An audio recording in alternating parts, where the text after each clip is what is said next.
Hello, everyone. I just wanted to reach out to you and thank you one more time on behalf of our staff and everyone who was here today from our congregation to make this service possible. Thank you for joining us online for worship today. It was a first for us, and certainly we encountered some technical difficulties.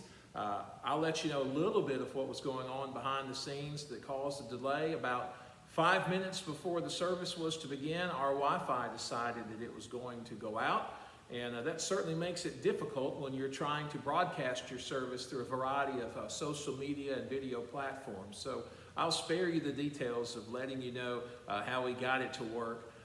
But suffice to say, today was an adventure. In a lot of ways, it felt like riding your bike and taking off the training wheels for the first time. So we look forward to addressing some of these issues and getting some things together to continue to grow this wonderful opportunity for ministry and connection as a church in the weeks to come. So go ahead and mark your calendars to be back with us next Sunday at 10:30 a.m. and we'll do this again.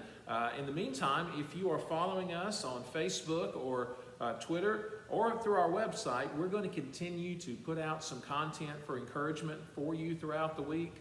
I was very excited today to know that we had several Sunday school classes who were continuing to meet, whether it by video conferencing or whether it was by teachers sending us pre-recorded lessons that we posted on our website. So there are lots of ways to stay connected as a member of First Baptist Church.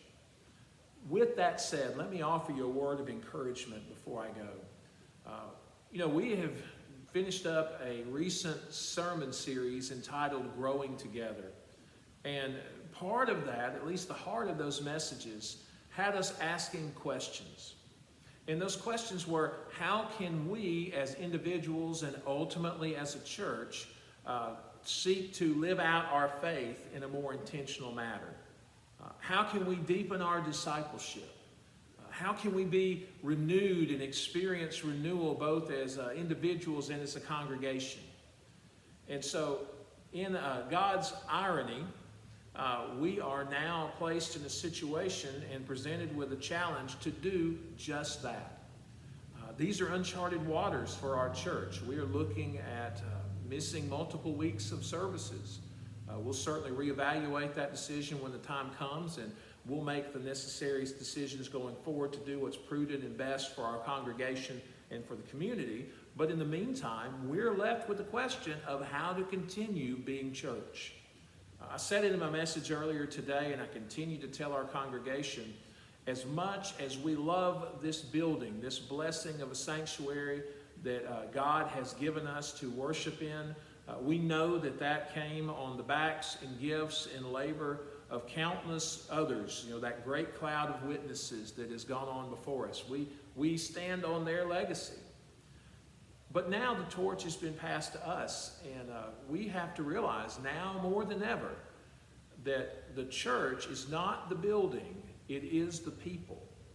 It is each and every one of us. And so my challenge to the people of First Baptist and to all of you who tuned in with us today is be intentional about your faith in the days and weeks to come.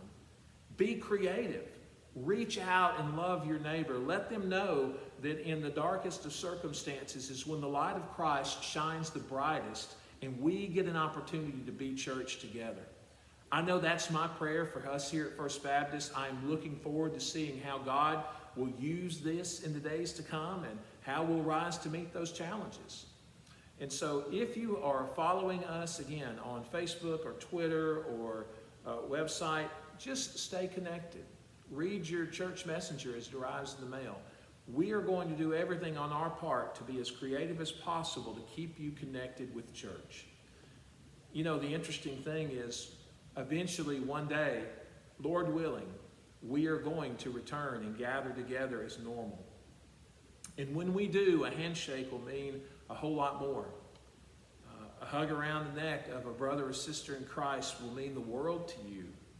Being able to hear the voices of the church singing together the great hymns of the faith, that is going to matter more than ever when we are able to gather together again. But the exciting thing is, I think when we gather back together, it will be with a renewed sense of purpose and mission And we as a congregation will have all sorts of new tools, new opportunities to continue to expand the Bible study, worship, teaching ministries of our church, as well as our communities in general. So with that said, please know that I am praying for you. I know our staff, Mark and John, are praying for you as well.